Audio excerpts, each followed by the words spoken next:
film Le propre de l'homme, mais le succès public n'est pas venu au rendez-vous tout de suite non plus. Non. Et ce que je trouvais très beau dans votre autobiographie écrite, donc Itinéraire d'enfant très gâté, vous terminez sur un épilogue en disant l'échec est l'engrais de la réussite, c'est-à-dire tout ce que j'ai réussi, je l'ai d'abord raté. Et vous en avez raté à vos débuts. Vous l'avouez, vous en tirez d'ailleurs une leçon de vie en plus. Je vois que j'ai affaire à quelqu'un qui connaît bien tout ce qui m'est arrivé, et ça me fait très plaisir, parce qu'on parle souvent avec des gens qui ne connaissent pas. Ça fait plaisir, c'était la moindre des choses. Monsieur, ah non, si. Et j'ai beaucoup de chance aujourd'hui. Et vous avez raison, la plus grande école du monde, c'est l'échec. Voilà. La plus grande école, c'est ce qui peut nous arriver de pire, si on n'en meurt pas. Bon, c'est pas moi qui l'ai dit, mais je l'ai vérifié plusieurs fois. Donc, très souvent, il y a des gens qui me disent, si c'était à refaire, qu'est-ce que vous ne feriez pas? Mais tout.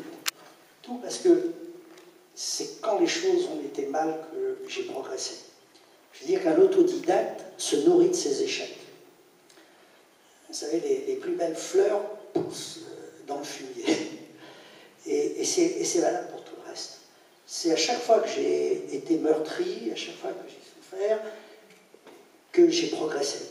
C'est tous les films que j'ai ratés qui ont inventé les films réussis. Alors, c'est un rapport difficile, l'échec. Parce que quand vous êtes confronté à un échec, on est tous confrontés à des échecs dans notre vie privée.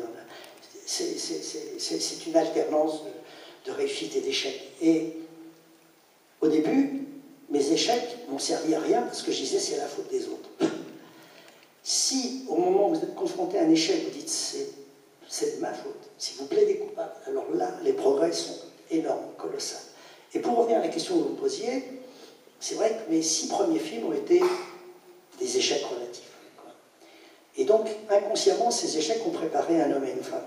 Vous voyez ce que je veux dire? Donc, c'est grâce à ces films qu'un homme et une femme a eu autant de succès et que d'un seul coup, le film a fait le tour du monde, qu'il a eu la Palme d'Or, les Oscars, et tout ce qu'il a eu et tout ce qui s'ensuit.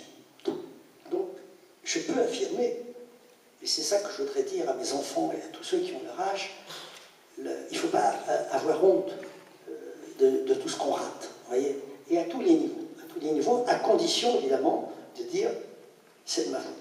Voilà. C'est de ma faute, si ça ne marche pas, c'est de ma faute. Vous savez, dans un couple, c'est pareil. C'est terrible à dire, mais c'est celui qui est quitté qui a souvent tous les torts. C'est terrible, mais je l'ai vérifié. Et si on prend... c'est pour ça qu'on souffre. C'est pour ça qu'on souffre quand on est quitté. On a envie de mourir. Vous voyez ce que je veux dire? Pourquoi on souffre? Parce que notre inconscient sait qu'on est fautif. Vous voyez ce que je veux dire? Alors, il y a des exceptions qui confirment la règle, et c'est pas aussi simple que ça. Aussi bien pour les rencontres amoureuses que pour les films. Mais on est souvent responsable de tout le négatif que l'on produit. On ne s'en rend pas compte. Vous savez, on est dans un monde où tout le monde veut avoir raison. On le voit dans les débats à la télé, quand vous mettez 5 mecs, et on s'aperçoit très vite que l'amour-propre est plus fort que la vérité. On voit que les gens défendent leur amour-propre au lieu de défendre la vérité. Et la vérité, c'est un truc formidable, c'est qu'une flèche qui atteint toujours sa cible. Toujours. Et c'est pour ça qu'au cinéma, quand j'ai découvert ça, quand j'ai découvert que la vérité atteignait toujours sa cible, je me suis dit, c'est ça qu'il faut que je filme. Il faut que je filme des parfums de vérité. Alors pourquoi des parfums de vérité? Parce que la vérité, c'est un puissant fond. Personne ne la détient dans sa totalité, mais les parfums de vérité, ça existe. Ces petits moments formidables où quelqu'un vous dit « je t'aime » ou « je t'aime plus ». Et on voit très bien dans le regard de l'autre si c'est vrai ou si c'est pas vrai. Et c'est à ce moment-là que moi, il faut que je fasse tourner ma caméra. Ce que j'ai demandé à mes comédiens, alors évidemment, je fais appel à leur savoir-faire, c'est des comédiens, mais le savoir-faire, n'importe quel metteur en scène, un comédien, il a un savoir-faire, il a un scénario. Et c'est ça qui m'a intéressé, c'était de dépasser le scénario et le savoir-faire pour qu'à un moment donné, mes acteurs redeviennent des êtres humains. Alors qu'est-ce que c'est qu'un acteur? Un acteur, il fait semblant. Il est dans le semblant, il ne prend pas de risque, puisqu'il sait que c'est pas vrai. Alors qu'un être humain, il ne fait pas semblant. Il ne fait pas semblant. Quand vous dites à une femme, je ne t'aime plus, au cinéma, elle fait semblant d'être malheureuse. Quand vous lui dites ça dans la vie, elle ne fait pas semblant. Vous voyez ce que je veux dire? Et c'est là où tout change. C'est là où, normalement, les metteurs en scène devraient intervenir. C'est-à-dire arriver à cet étonnement, à cette surprise. Vous vous rappelez, dans l'itinéraire d'un enfant gâté, j'avais fait une scène où Belmondo expliquait qu'il ne fallait jamais être étonné. Ben, c'est ça. C'est exactement ça le principe de la vie. Il y a une telle différence entre ce qui se passe dans la vie et ce qui se passe au cinéma, et c'est cette différence que j'ai essayé, que j'essaye encore, de réduire. Parce que je sais que quand je réduis cette différence entre le semblant et le pas semblant, les spectateurs, ils vont avoir la chair de poule. C'est ça qui fait qu'à un moment donné, on n'est plus au cinéma, on est dans la vie.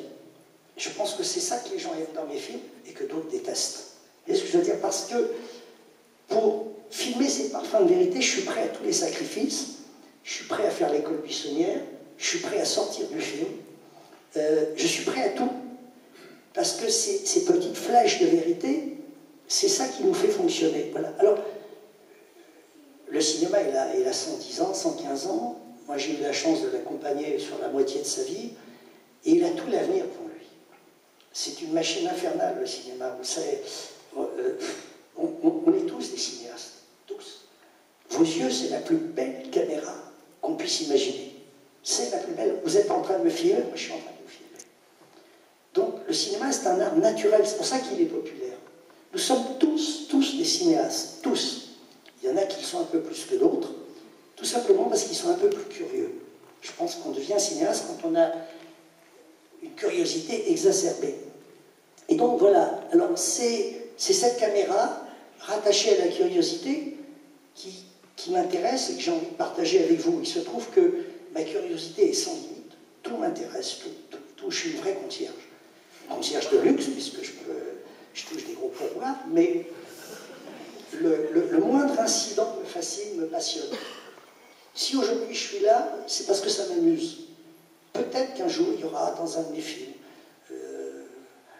une réunion dans celle qu'on est en train de vivre. Et c'est tout simplement ce que j'aurais capté des images. Peut-être que je suis en train de voir certains d'entre vous. Il y en a qui écoutent un peu plus que d'autres, je vais prendre les noms d'ailleurs.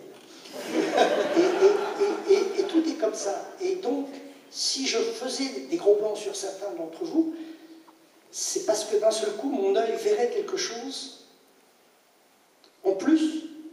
Si vous voulez, qu'est-ce que c'est qu'un cinéaste? Un cinéaste, c'est quelqu'un qui se sert de ses 5 sens totalement, à fond.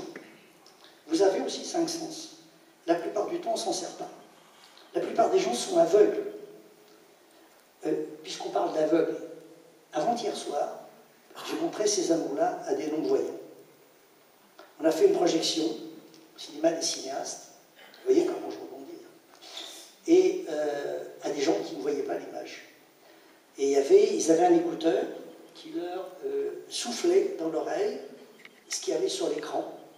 Et je me suis dit, c'est le paradoxe des paradoxes. Je vais montrer mon film à des gens qui ne le voient pas. Vous vous rendez compte?